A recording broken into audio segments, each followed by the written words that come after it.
બોટાદના મોટા સખપરમાં એક મોટું સંમેલન યોજાયું। કોળી ઠાકોર સમાજનું વિશાળ સંમેલન યોજાયું। સમાજની એકતા અને વિકાસ મુદ્દે ચર્ચા થઈ। અન્યાય સામે લડત આપવાનો પણ સંકલ્પ કરવામાં આવ્યો। ખોટા કેસો પરત ખેંચવાની માંગ કરાઈ।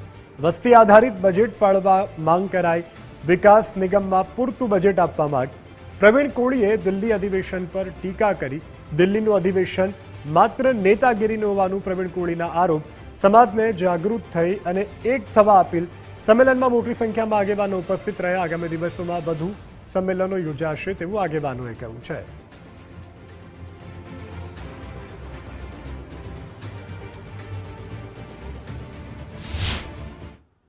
દિલ્હી ખાતે સંમેલન અધિવેશન આ ઘણા ટાઈમથી ચાલી રહ્યું છે। એ એમના નેતાના ઝઘડા છે। સમાજની કોઈ એમાં પ્રેટ નથી।